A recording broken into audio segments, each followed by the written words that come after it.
เจ้าก็สบายดีเนาะมื้อนี้อ้ายก็จะมาสอนวิธีสมัครใช้ BJ1 เนาะของธนาคารการค้าเนาะก่อนอื่นเราก็ต้องไปเปิดบัญชีก่อนเนาะเปิดบัญชีฝากประหยัดเนาะ50,000กีบเนาะแล้วก็เฮ็ดบัตร ATM อีกประมาณ5-60พันนี่แหละเนาะก็จื้อบ่ได้แต่ว่าประมาณแสนซาวนี่ถือว่าเหลือเนาะคืออ้ายก็เปิดมาเปิด3บัญชีเลยเนาะทั้งบาทกีบดอลลาร์เลยเนาะเพื่อว่าเอาไว้เวลาใช้จ่ายออนไลน์เนาะคืออ้ายก็ได้เปิดไป3บัญชีเลยเนาะเพราะว่าเวลาใช้จ่ายออนไลน์มันจะได้สะดวกเนาะแล้วก็หลังจากเราได้บัตร ATM ก่อนอื่นต้องรอท่าที่ว่าเราเปิดบัญชีแล้วต้องรอท่าให้ได้บัตร ATM ก่อนเนาะประมาณ 3-4 มื้อนี่แหละเนาะก็ได้บัตร ATM แล้วก็เราก็มาสมัคร BJ1 เลยเนาะเปิดโปรแกรมลินเน็ตของเขาขึ้นมาเนาะแล้วก็พิมพ์ไปว่า B C E L เนาะ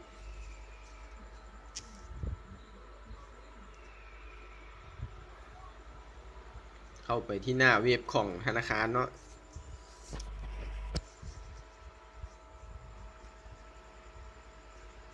แล้วเขาก็เลื่อนลงมาเนาะ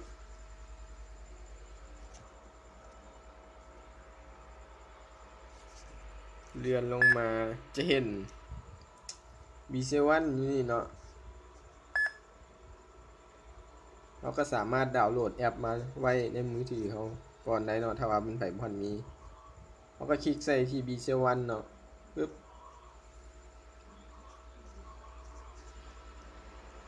มันก็จะเด้งเข้ามาหน้าเว็บของ BJ1 แล้วเขาก็คลิกที่ลงทะเบียน BJ1 เนาะ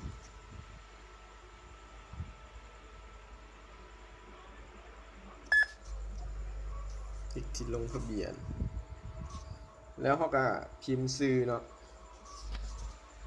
พิมพ์ชื่อลงไปเนาะให้เป็นภาษาอังกฤษเนาะ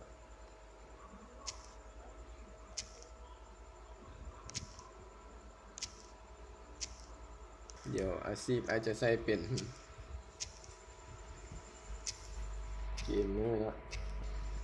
ใส่ยังก็ได้เนาะอาชีพอิสระแล้วก็นามสกุลเนาะ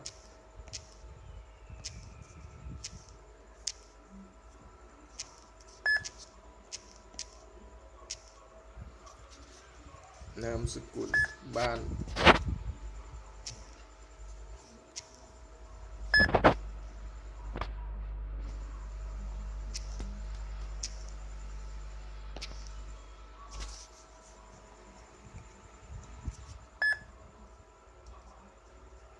เบอร์โทรศัพท์เนาะ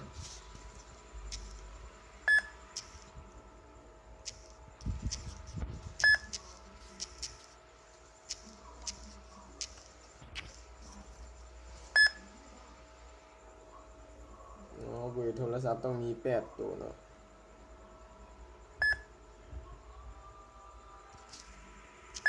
เบอร์มือถือเนาะแล้วก็เมือง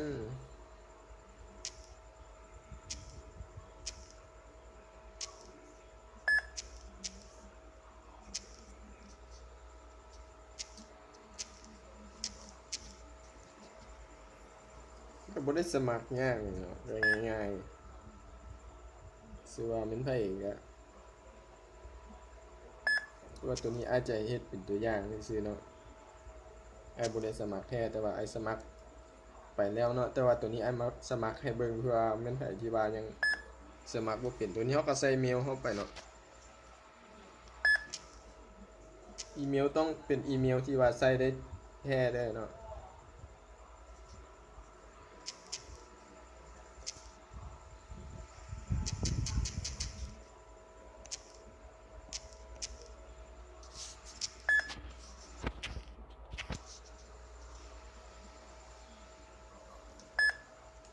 แค่นี้น นครหลวงเนาะ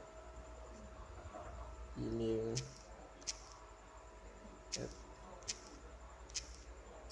Gmail เนาะ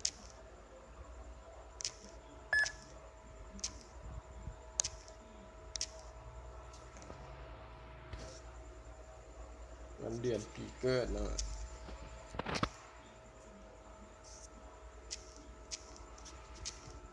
ให้ใส่ให้มันถูกต้องตาม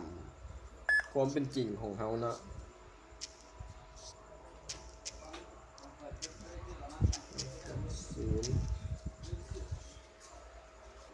โอเคเนาะแล้วเราก็มาเลือก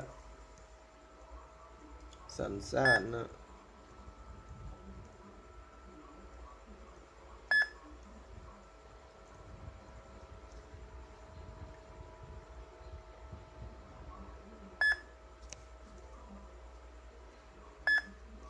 นี่ก็มาเลือกนี่เนาะลาวนี่เนาะ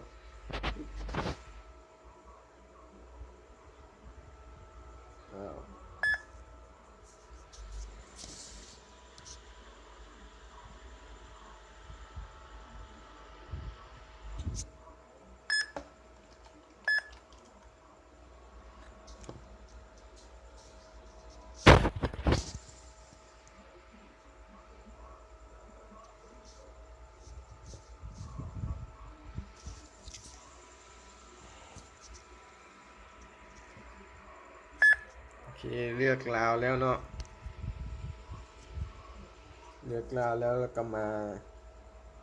เลือกที่เพศหญิงหรือเพศชายเนาะ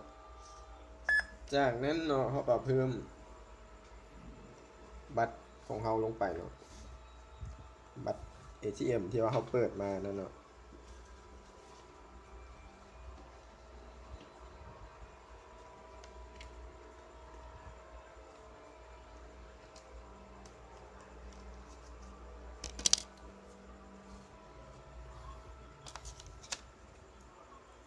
โอเคเนาะแล้วเขาก็เพิ่มเลขบัตรของเขาลงไปเนาะคือไอ้ก็เปิดมาบัตรเดียวเนาะมันไปมีหลายบัตรก็สามารถใส่หลายบัตรได้เนาะ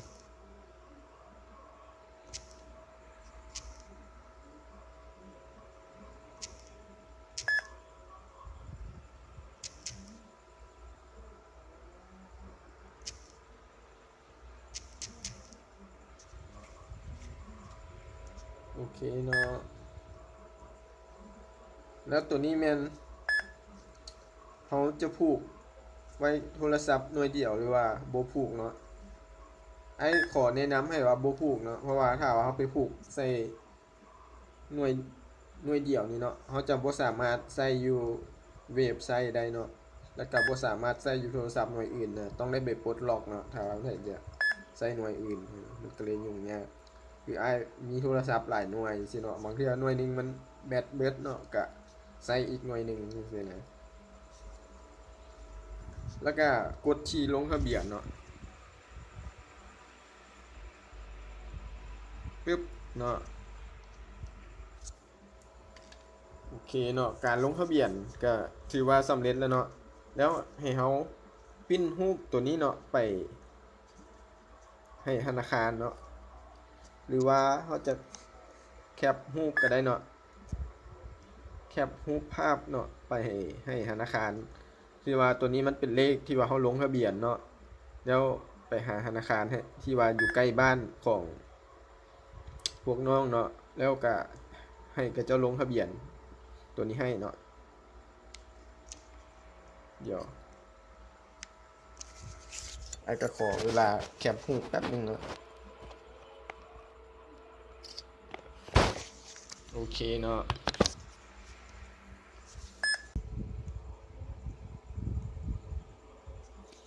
หลังจากเขาเข้ามาเขาก็สามารถที่ว่าคือของอ้ายมันจะมี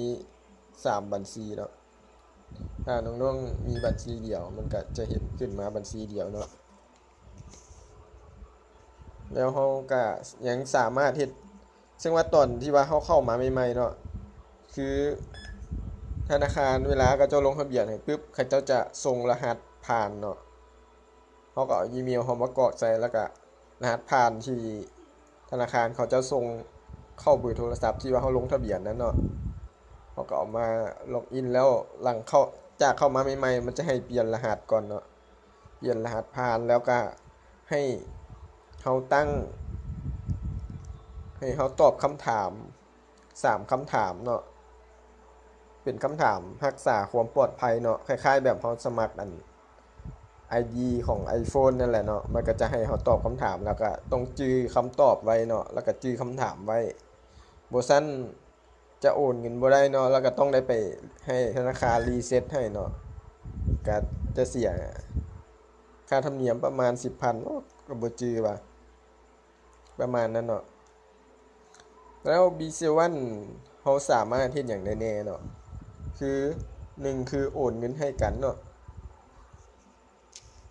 วิธีโอนเงินก็ปึ๊บเลือกบัญชีของเขาเนาะเลือกบัญชีที่เขาจะโอนเนาะนี่เนาะเขาก็สามารถที่ว่าจะเพิ่มบัญชีผู้ที่ว่าเขาจะโอนเงินให้ใส่นี้เนาะแล้วมันก็จะขึ้นชื่อมาเนาะขึ้นชื่อมาเขาก็กดชื่อของผู้ที่จะโอนให้เนาะแล้วก็พิมพ์จำนวนที่ว่าจะโอนให้กดถัดไปเนาะแล้วมันก็จะให้เขาใส่คำอธิบายว่าเขาโอนเงินเพื่อหยังเนาะแล้วมันก็ยังเฮ็ดได้หลายอย่างคือโอนลอยได้เนาะเขาบ่จำเป็นที่ว่าจะไปโอนอยู่ธนาคารเนาะสามารถเฮ็ดอยู่โทรศัพท์เขาอยู่บ้านอยู่เรือนได้เลยเนาะเฮ็ดได้หลายอย่างแล้วก็เติมโทรศัพท์ได้เนาะดาวโทรคม ETL Beeline Unitel เนาะครบทุกเครือข่ายเนาะเขาสามารถเติมเงินโทรศัพท์ได้เนาะมันก็จะไปตัดเอาเงินในบัญชีธนาคารของเขาเนาะจ่ายค่าน้ำค่าไฟได้เนาะแล้วก็จ่ายค่าสินเชื่อของธนาคารกรุงศรีเนาะที่ว่าเขาได้ใช้ประจำตัวนี้แล้วก็ยังเสียค่าธรรมเนียมทางได้เนาะเคยเสียค่าธรรมเนียมทางรถเขาก็พิมพ์เลขป้ายรถเขาใส่นี่เนาะแล้วเขาก็ไปเอาสติกเกอร์อยู่ธนาคารนะถือว่าสะดวกหลายตัวนี้โอเคเนาะหวังว่าจะเข้าใจเนาะสมัครง่ายๆBC1สำหรับวิดีโอนี้ก็ขอขอบใจเนาะที่ติดตาม